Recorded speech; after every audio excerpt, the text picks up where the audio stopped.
أرستا زينا زخري مبل حدميتن سالسان شوعاتن عامت مسواتي هاتس يوحانس نمخبار مدلواتو كم زوجنا بيرو بحلن توريزم تجراي قليتو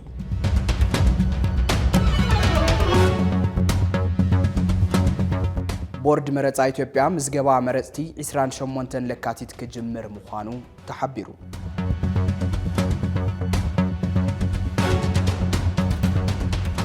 إيران تتعناقدو زلا دماو كينات نمقرات من CIA كتزرارب كمتدلي تقليتو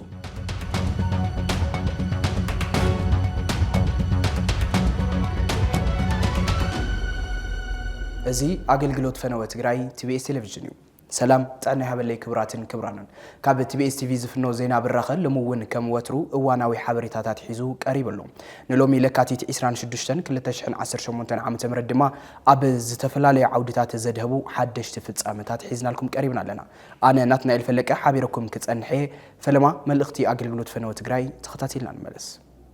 دحر بريتوريا اب تግራይ ዝረአ ዘሎ ፖለቲካውን ጸጥታውን ምዕባለ ንህዝቢ ትግራይ ኣብ ክንዲ ፍልፍል ተስፋን ርጉዕ ሰላም ምዃን ፍልፍል ጭንቀትን ጸበባን ምንጪ ስቃይን ሞትን ይኸውን ኣሎ ስምምዕ ሰላም ፕሪቶሪያ ማዕረ ዝሃቦ አንጻራዊ ሰላም ዘጉደሎ ረብሓ ትግራይ ከም ዝነበረን ዘሎና ተገለጸ እኳ እንተመጸ ብፍላይቲ ኣብ ወንበር ዝሓዙ ፖለቲከኛታት ትግራይ ዝተፈጠረ መሪሕነታዊ ቅልውላው ግን እተን ዝርከበን ተስፋታት ሰላም ሕወይትን ዳግመ ህንጸትን እውን ክሕንሸሻ ምኽንያት እናኾነ መጽ ኣሎ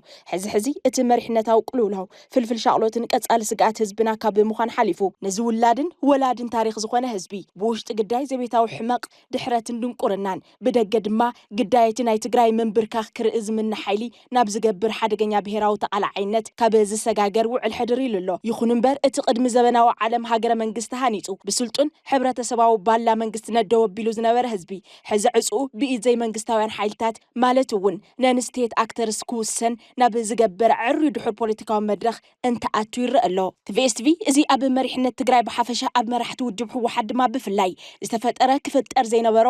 ፖለቲካዊ ኣፈላላይ ዋጋ ከም ዘኽፍል ካብ ሰናይ ጎሓቱ እናገለጸን ክግለጽ እናገበረን ምምጽኡ ዝፍለጥ ኮይኑ ዋላ ሓደ ትግራዋይ ምብዳልን ሓንቲ ንጽል ዓቕሚ ትግራይ ምጉዳልን ብሄር ከም ምብዳል ክሕሰብ ኣለዎ ካብ ዝብል መበገሲ ባይታ ሰላማዊ ቃልሲ ኮይኑ እዩ እናገልገለ መጽኡ ትካልና ምሳይ እንተዘይኮንካ አንጻር ኢኻ ኣብ ዝብል ጸሊምን ጻዕዳን ጥራሕ ዝርኢ ፖለቲካዊ ባህሊ ዓድና ተተኺሉ አንጻር ኩሎም ብድሆታት ደው ኢሉ ዘይምክፍፋል ዘይምድፍፋ ዘይምጥፍፋ ዘይምጽልላ ሞዘተ ፈለማ ቅድሚ ኩሉን ንባዕሎም ነቶም መራሕቲ ከም ዝጠቅም ካብ ዝሓሊፉ እውን ህዝቢ ሕመቕ ይጸብቕ ይስነፍ ይጎብዝ መንግስትነት ካብ ዝበሃል ትካል ተረባሓይ ዝተደመረ ዓቕሚ ክኸውን ዓልዩ ሙዕለታዊ ኣጀንድኡ መጠሻን ድልዳለን መንግስትነት ገይሩ ክሳብ ዝዕለት ኣብ ኣየር ኣሎ ይኹን እምበር እቶም መራሕቲ ንሽምግልና ቀሽን ሓጅን ኮነ ንዘተ ሊቅን ደቂቅን እዝኒ ብዘይ መሃብ በብዝሓዝዎ ክንፍን ጽንፍን ነጊዶም እቲ ዝተፈጠረ ክፍፍል ናብ ዝተፈላለዩ ስትራቴጂክ ትካላት እታ ብሄር ዋላ እውን ክሳብ ስድራ ቤት ክልሑቅ ገይሮም ሕዚ ከም ህዝቢ ኣብ ዝጸሉ ሓደጋ ምብትታን ንኽንርከብ ምኽንያት ኮይኖም ኣለዉ እዚ ህዝቢ እዚ ውላድ ካሃብ እንትበሃል ሂቡ ስንቅኻ ቀርብ እንትበሃል ኣቐሪቡ ዕጥቅኻ ረክብ እንትበሃል ረኪቡ ነዚ መሪሕነት ዝኣሚኑ ዝከኣል ኩሉ ገይሩ ሕዚ እውን ዝኾነ ህዝቢ ክስኮመ ይኽእል ምዃኑ ብዘጠራጥር መድረኻዊ ፈተና እናሓለፈ እንተሎ ተመራሕቲ ግን ጸርፍን ምድሃልን መስርሕ ፖለቲካዊ ገይሮም ይኸዱ ኣለዉ እዚ ኩነታት እዚ ነቲ ካብ ደገ ክመጽእ ዝኽእል ዝግመት ተጻብኦ ሰፊሕ በሪ ካብ ምኽፋቱ ዝያዳ ነቲ ኣብ ውሽጢ ተደጊሉ ዘሎ ዘይተኣደነ መረረት ዘይተነብዐ ሓዘን ዘይተሓበሰ ንብዓት ሕቶ ልምዓትን ጠለብ ሓድሽ መድረኽን ብዘይ ተቆጻጸሮ መንገዲ ካብ ምብራዑ ብተወሳኺ መንእሰይ ትግራይ ትሕት እንትብል ኣብ መራሕቱ ልዕል እንትብል ኣብ ዓዱ ተስፋ ቆሪጹ ንፋስ ዓውዲ ክወስዶ ይገብር ኣሎ ከም ውጽኢቱ ድማ ስደት መናእሰይን ደቂ ኣንስትዮን ብርሰሰብ ሃፍትን ምሁራትን ሕዚ ዓበይቲ መግለጽታት ተዓዲ ይኾኑ ኣለዉ እቶም ብቐሽን ሓጅን ዝተሸምገሉ ኾነ ብሊቅን ደቂቅን ክላዘቡ ዝተገበሩ እሞ ምላሾም ስረይ ስረኻ ዝኾኑ ነዚ ታሪኻዊ ህዝቢ እዚ ክመርሑ ዕድል ዝረኸቡ ወገናት እዚኦም ባእሶም ጎነጾምን ህልኾምን ነድሮምን ንባዕሎም እውን ትጠቅመ ኣይተረኣየን ሕወሓት ዝኣክል ታሪኻዊ ውድብ ኣብ 2-3 ከፊሎም ሕጋውን ታሪኻዊ መንነቱ ኣብ ሕቶ እትዮም ከማ ሃይበሉን TDF ዝኣክል ብደም ህዝቢ ትግራይ ዝተሃነጸ ሓጹር መንነት ዋልታ ህላውን ዝኾነ ትካል ኣብ 2-3 ከፊሎም ድንግጸ ይብሉን ገለገሊ እንተንሓንሐት ውድባት ከምሾማ እናተጓዓመጫ 2-3 እናኾና ካብ ትእምት ክሳብ ማልት ካብ ኣክሲዮን ክሳብ ዕቁብ ካብ ገጠር ክሳብ ዲያስፖራ ከፋፊሎም እውን ኣነ ንስኻና ባሂሎም እውን ከምለም እኳ ልክዕ ኮይና ይንፈልጥን ዝብሉ ኣካላት ሕዚ እውን ምሕጽንታ TBS ካብዞም ፖለቲካዊ ደንብታት ኩነታት እዚኦም ፍሉይ ረብሓ ዘይረክብ ሓፋሽ ህዝብን መልእኽቱ ሓንቲ እያ መልሲ ንግበር ዝብል ናይ ዝኩሉ ሽግርን ብሄር ሒዙ ዝጠፍእ ሓደገኛ ወፍርን መፍትሒ መልሲ ምግባር እዩ ካብ ፅንፍን ክንፍን መልሲ ንግበር ካብ ንሕና ንሶምን መልሲ ንግበር ካብ ጸለመታት ተነጽሎታት ምድፍፋዓት ሰምውጻኣት ሓሶትን ጸርፍታትን መልሲ ንግበር ካብ እምባይ እምባኻ ካብ ስረይ ስረኻ መልሲ ንግበር ምስ ሓውካ ተባኢስካ እምባ የለን ንሓውካ ደፊእኻ ስረ የለን ሓውካ ዘይብሉ ደንበ የለን ስለዚ ካብ ዝፈላሊና እቶም ዘቀራርቡ ናይ በዝሑ ኢልካ መልሲ ምግባር ካብ ታሪኻዊ ተሓታትነትን ሕልናዊ ስብራትን የድሕን ጥራሕ ዘይኮነ ህይወት ነብሲ ወከፍ ትግራዋይ ናይ ምድሓን እቲ ዝለዓለ ተግባር እውን እዩ ህዝቢ ዝብሎ ብኽፉት ልቢ ምስማዕ ምስ ደቂ ብሄርካ ምስምማዕን ነዚ ድማ ናብ ልዝ ምምጻእ ህልው መድረኽ ዘሳግር ብሕታዊ መፍትሒ እዩ ኢልና ንኣምን እዚ እምነት እዚ እምነት ኩሎም ንሰሜን ኮነ እንደው ገጾም ዝገብሩ ሓይልታት ብዘይ ምዃኑ ህዝቢ እቲ ዝመረረ ዋጋ ይኸፍል ኣሎ እዚ ገና ዘይተሓሰበ እንተተሓሲቡ እውን ዘይተጀመረ ቅዋም መራሕቲ እንተገደደ ሎሚ ክሳብ ሕዚ ክጅመር ኣለዎ ዝብል እምነት ኣለና ጸለመታት ተነጽሎታት ምድፍፋዓት ስምውጻኣት ሓሶትን ጸርፍታትን ይኣክል ፈታዊኻ ጸላኢኻ ንምግባር ዝግበር ትጉህ ምንቅስቓስ ደው ይበል በብዕለ ጸላኢ ንምፍራይ ዝግበር ምልሕሓጽ ይኾኖ ኩሉ ንድሕሪት ገዲፍካ ናብ ዘተን ምርድዳእን ናብ ምስማዕን ምስምማዕን ምምጻእ ግዜ ዘይህብ ጉዳይ እዩ እዚ ብምግባር ትግራይ ካብ ውሽጢ ምፍራስ ኮነ ካብ ደገ ምፍራስ ክድሕን ንወስን TBS ኤዲቶሪያል ዝኽሪ መበል 137 ዓመት መስዋእቲ ሃፀይ ዮሃንስ ንምኽባር ምድለዋቱ ከም ዝወገነ ቢሮ ባህልን ቱሪዝምን ትግራይ ገሊጹ ቢሮ ባህልን ቱሪዝምን ነዚ ዘፍለጠ ኣከባብራ ዝኽሪ መስዋእቲ ሃፀይ ዮሃንስ ዓሊሙ ንመራኸብቲ ማዕኸናት ኣብ ዝሃቦ መግለፂ እንትኸውን እቲ ዝኽሪ ካብ ትውልዲ ስፍራ ሃፀይ ዮሃንስ ተንቤን ማይ ባሓ ጀሚሩ ክሳብ እታ ብኢድ ዮሃንስ ዝተመስረተት ከተማ መቐለ ብዝተፈላለዩ ኣገባባት ከም ዝኽበር ተገሊጹ መበል 137 ዓመት ዝኽሪ መስዋእቲ ሃፀይ ዮሃንስ እንትነኽብር እቶም ሃፀይ ኣብ ዘመኖም ገዲፎሞ ዝኸዱ ንሕውየትናን ዕቤትናን ዝውዕሉ እሴታት ናብ ረብሓ ክነውዕሎም ከም ዘለና እናሓሰብና ክኸውን ብዘለዎ መልክዕ ከም ዝግባእ ሓላፊ ቢሮ ባህልን ቱሪዝምን ኣጽዋሃ ገብረ እግዚአብሔር ገሊጹ መበል 137 ዓመት ዝኽሪ መስዋእቲ ንጉሰ ነገስት ዮሃንስ ራብዓይ ካብ ዝተወለድሉ ቦታ ማይ ባሓ ጀሚሩ ክሳብ ቤተ መንግስቶም ዝተኸለሉ ከተማ መቐለ ካብ ለካቲት 29 ክሳብ 2 መጋቢት 2018 ዓመተ ምህረት ከም ዝኽበር ምክትል ሓላፊት ቢሮ ባህልን ቱሪዝምን ዘነቡ ሓለፎም ገሊጻ 29 ለካቲት ኣብ ወረዳ ደጉዓ ተንቤን ጣብያ ደጎል ወያነ ዝርከብ ማይ ባሓ ተባሂሉ ዝጽዋዕ ከባቢ ክልተ መጋቢት ድማ ቅድሚ ቀትሪ ኣብ ደብረ በቀይት ቅድስት ማርያም መልፋ ድሕሪ ቀትሪ ድማ ኣብ ከተማ መቐለ ሃይማኖታዊ ትሕዝቶ ብዘለዎም ዝተፈላለዩ ምድላዋትን መጽናዕታዊ ጽሑፋትን ብምቕራብን ዝተፈላላዩ ሓድግታት ዝረኣየሉ ዑደት ብምክያድን ከም ዝኽበር ምክትል ሓላፊት እቲ ቢሮ ዘነቡ ሓለፎም ገሊጻ እቲ ዝኽሪ ካብ ካልእ ግዜ ፍልይ ብዝበለ መልክዑ ብዝተፈላላዩ ምድላዋት ደሚቑ ክኽበር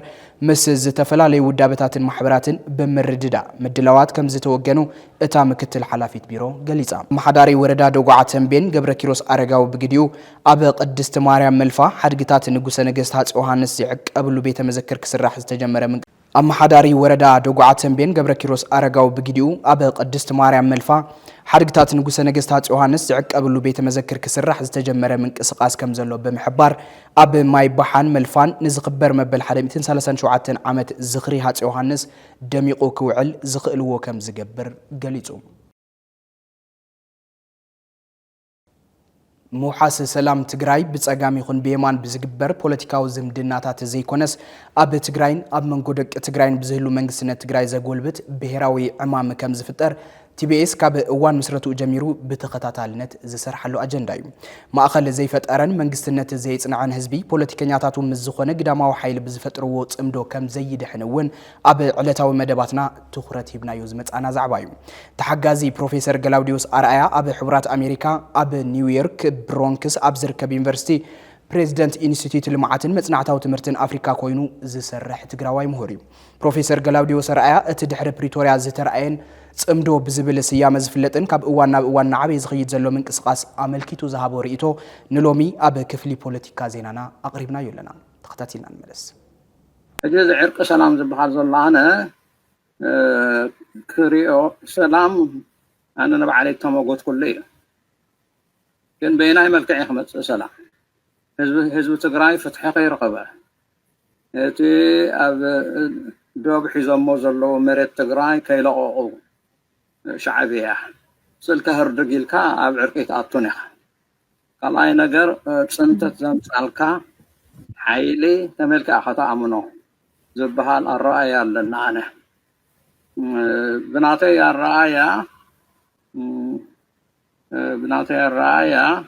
ናይ ብሓቂ ዕርቅን ሰላምን ክመጽእ ተኮይኑ ገስገስቲ ተጋሩን ገስገስቲ ኤርትራውያን ተረኺቦም ከምጽኦ ዝኽእሉ ጥራይ እምበር ትማሊ ጀኖሳይድ ዘምጻልካ ሓይሊ ከመልካ ክትኣምኖ ናይ ብሓቂ ዕርቂ ዲኻ ክኸውን ስለዚ ኣብኡ ክጥንቀቕሎም ዓብዪ ጥንቃቐ ክገብሩሎም ብሕልፊ ወያነ እቶም መራሕቲ ተቃወምቲ ዝበሃሉ ፓርቲታት እውን ብዙሕ ይዓገብኩን ዘለኹ ኣነ ኣረኣዮም ሰሜን ክሓብር ኣለዎ ብሉ ገለ ብሉ ምንም ነቲ ፀላእስ ክፈልጥዎ ይከኣሉን ዘለዉ ወይ ከዓ ይግድሶምን ማለት ድዩ እዚ ትግራይ እኮ ብዙሕ እኮ ጥፍኣት ይመፂዎ ብዙሕ በደል እኮ ይመፂዎ ሕጂ ንሕና ንተዓረቕ ንኽእል ምስቶም ዘኽብሩናን ዝሓዲሉናን ገስገስቲ ኤርትራውያን ጥራኦም ክኾኑ ዝኽእሉ እሱ ከዓ ናይ ብሓቂ ሰላም ከምፅእ ጥራይ ዘይኮነ ዘለቐይታዊ ዝኾነ ፍታሕ ይክኸውን በዚ ሕጂ ዝሪኦ ዘለኹ ግን ካልእ እውን መዘዝ ከምፃልና ዝኽእል ነገር ክኸውን ይኽእል እዩ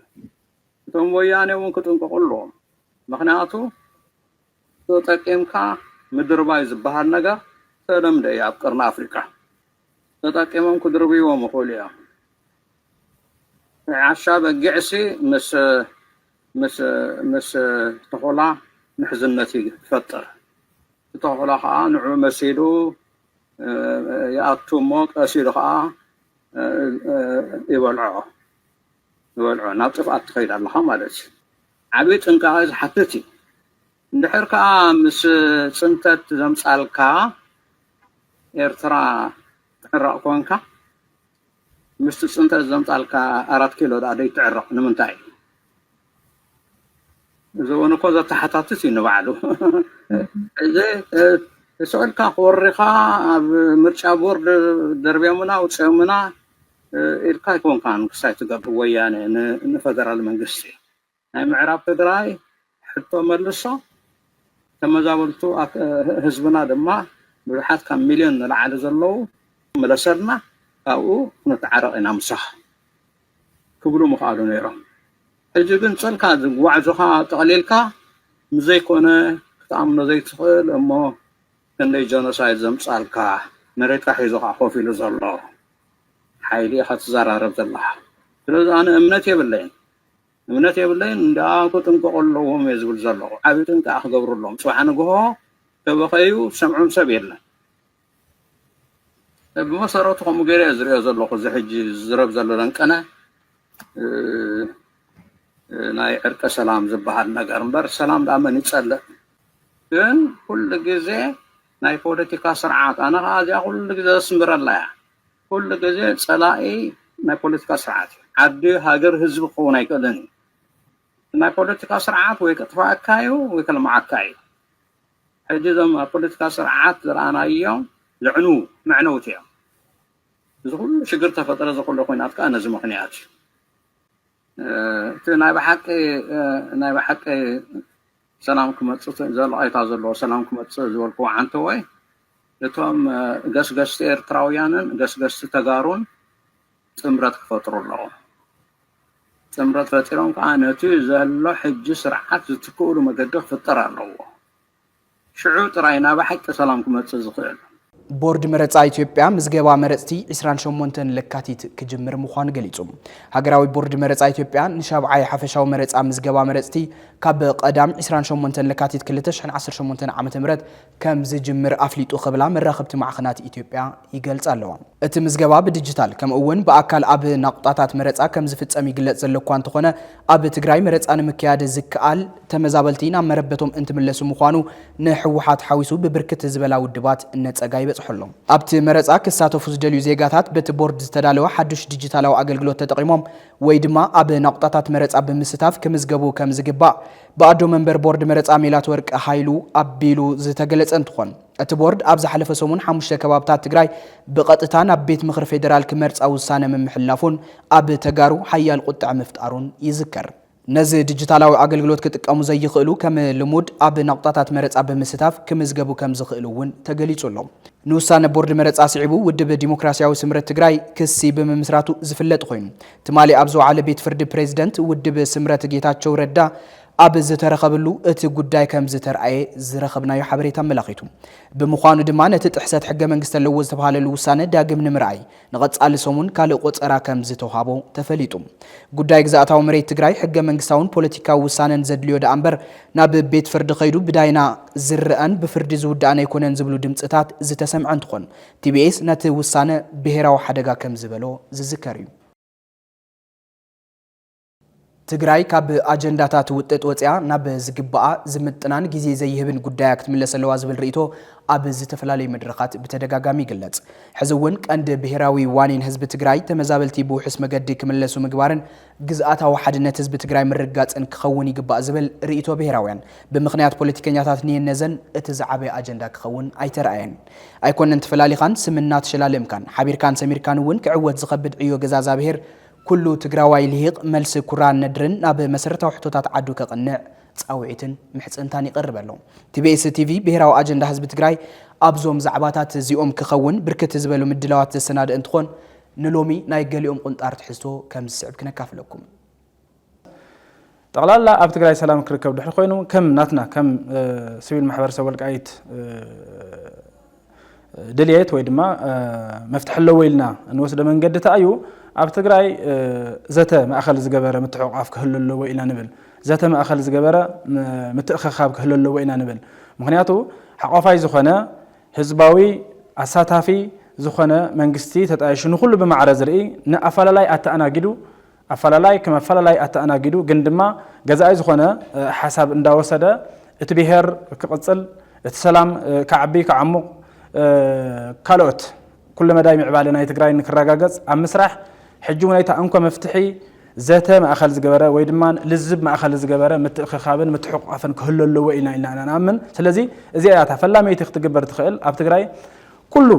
ኣፈላላይ ፖለቲካ ከም ዘሎ ኮይኑ ኣብ ርሑቕ ያህላ ብቀረባ ዝተፈላለየ ሓሳብ ይፈኑ ይቀበል በዘየገድስ ግን ድማ ተጋሩ ስጋዕ ዝኾና ንኣፈላላይ ሓሳብ ኣተኣናጊድና ኣብ ትግራይ ማእኸል ናይ ኣፈላላይ ግን ድማ ሰላማዊ ዝኾነ ኣፈላላይ ግን ድማ ሰላማዊ ዝኾነ መሃብን ምቕባልን ሓሳብ ዝተኣናገድሉ ሓቆፋይን ኣሳታፋይን መንግስቲ ተመስሪቱ ንኩሎም ዓቕምታት ትግራይ ጠርኒፉ ኣብ ሓደ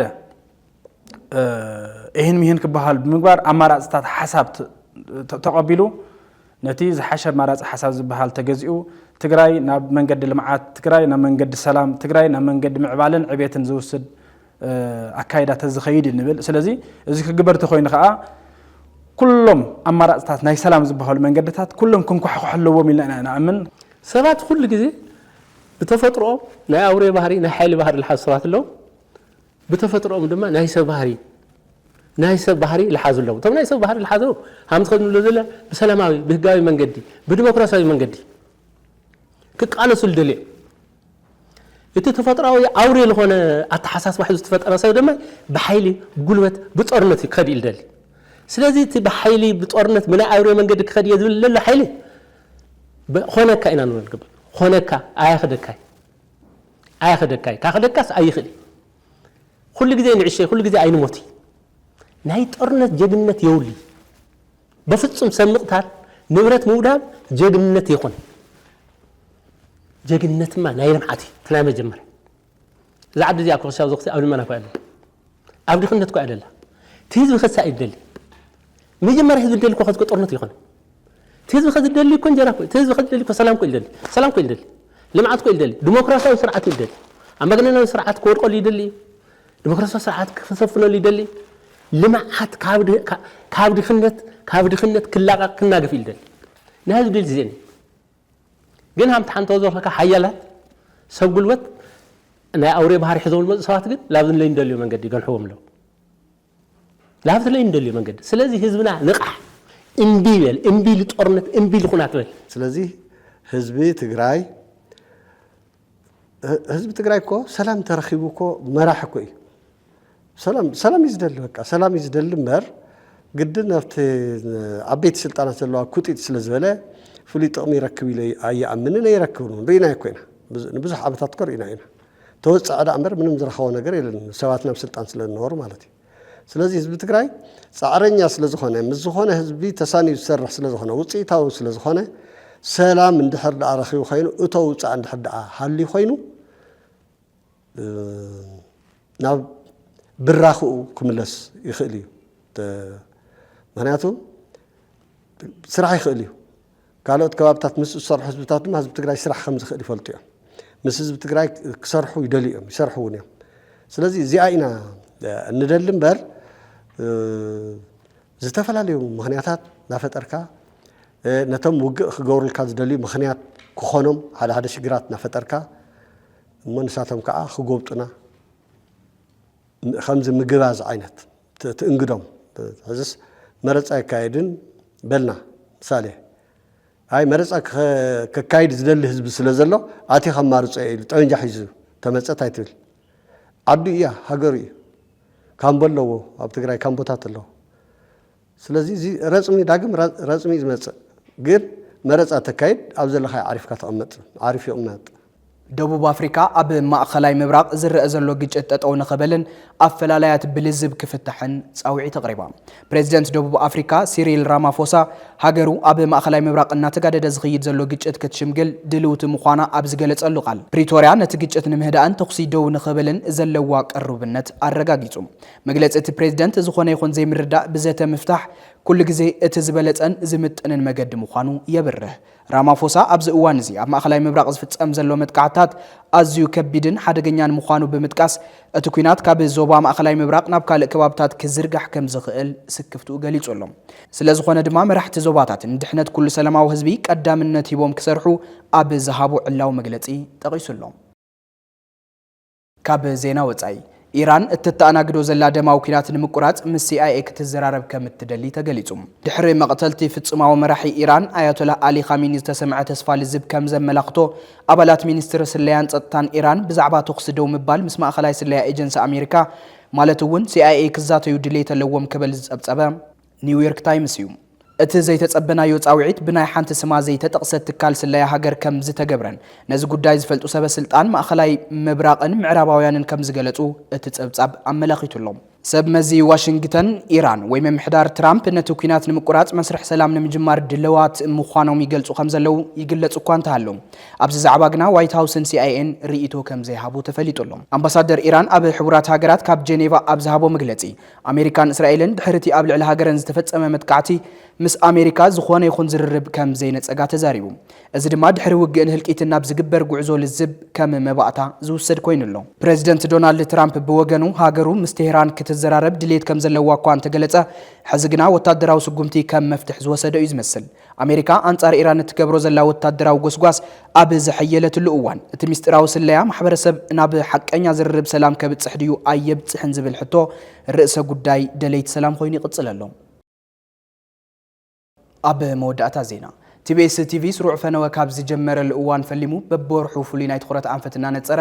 ዜናን መደባትን ቀሪጹ ኣብ ምፍናው ምጽንሑ ይዝከር እዚ ሒዝናዮ ዘለና ወርሒ ለካቲት ኣብ ትግራይ ንዝሓለፉ 5 ዓመታት ዝቐጸሉ ዓበይቲ ህዝባዊ ጸገማት ሕዚ እውን ስፍሓትን ዕምቀትን ወሲኾም ይኸዱ ምህላዎም ስዒቡ ይፈርስ ዘሎ ክብሪ ብሄር ይሃስስ ዘሎ ድሙቕ ታሪኽን ይብተን ዘሎ መንነታዊ ባእታን ስጋኣት ኩናት ተሓዊስዎ ክፈጥሩ ኣብ ዝኽእል ውድቀት ዘድህበ ኮይኑ ሕሰም ኩናት ኣብ ምቅላሕን ዋጋ ሰላም ኣብ ምጉላህን ትኹረት ዝገብር እዩ ብቐንዱ ኣብ ልሂቃንን ፖለቲከኛታትን እቲ ዓዲ ዝረኣይ ዘለው ተኽንታት ተቃርኖታትን ረብሓ ህዝቢ ሒዞም ዝኸዱ ጎነጻትን ክእረሙ በዘቢልካ ድማ ኣብ ምጥጣዕ ክብሪ ብሄርን ሓለዋ መንነትን ትኹረት ጌርና ክንሰርሕ ይግባእ ንብል እዚ ምግባር ስጋኣት ኩናት ኣብ ምንካይ ዓቕሚ ብሄረ ደላዲልካ ባላ ሰላም ኣብ ምድልዳል ዓርሱ ዝኽኣለ ግደ ከም ዝፃወት ንሓስብ ትግራይ ካብ ተኣትያቶ ዘላ ኩለ መዳያዊ ጸገም ክትወፅእን ህዝብና ናብ ግቡእ ክብሩ ክምለስን ኣብ መንጎ ኣሕዋት ዝህሉ ሰናያ ኣገዳሲ ምስ ደጋዊ ሓይልታት ዝግበር ልዝብ ኣዋጻኢ ምዃኑ ዝኣምን ትካልና ሕሰም ኩናት ዝምልከቱ ዝተፈላለዩ ትሕዝቶታት እናቐረጸ ይፍንወሎም ጠቕላላ ዜናን መደባትን እውን ናብዚ ናይ ትኹረት ኣንፈት እዚ ዘነጻጸረ ክኸውን እዩ እዚ ፍሉይ ኣገዳሲ ኣጀንዳ እዚ ንሎሚ በዝስዕ ትሕዝቶ ናባኹም ክነብል ትበዝሕ ጉዱእ ኣካል ኣብ ትግራይና ኣሎ ኢሉ እዩ መጽናዕታት ዝሕብርዎ ስለዚ ዝበዝሕ ኣካል ጉዱእ ብተፈጥሮ ይኹን ብኩናት ዝመፀ መጉዳእቲ ኣካል ኣሎ ሕዚ እውን ካሊእ ተወሳኺ ኣካል ጉድኣት ከይመፅእ ኣብ ስግኣትን ኣብ ፍርሕን ኣብ ጭንቅን እዩ ዘሎ መጉዳእቲ ኣካል ይኣኽለና እዩ ሞት ይኣኽለና እዩ ፀገም ይኣኽለና እዩ ስለዚ ኣካል መጉዳእቲ ክንደይናይ ከቢድ ምዃኑን ማንም ትርጉም እዩ ኣብ ሕድሕድ ገዛ ኣንኳሕኩሖ ኣብ ሕድሕድ ገዛ ኣትየ ኣሎ ስለዚ እዚ ኣካል ጉዱእ እዚ መጉዳእቲ ኣካል እዚ ዘለዎ ሰብ ኣብ ርእሲ ጉድኣቱ ፀገም ተወሲኽዎ ኣብ ርእሲ ጓል ኣንስተይቲ ኮይና ኣካል ጉዱእቲ ኮይና እውን ተወሳኺ ፀገምን ጭንቅን ፍርሕን ተወሲኽዎ ከመይ ኢላ ትነብረላ ኣብ ርእሲ መጉዳእቲ ኣካላ ኣብ ቁርን ኣብ ኬንዳ እናሓደረት ክንደይናይ ፀጊም ምዃኑ እዚ ርዱእ እዩ ስለዚ እዚ እንደገና ብምዝራብ ጥራሕ ልፍታሕ እንተይኮነስ ብተግባር ክስርሐሉ ዝግባእ ነገር እዩ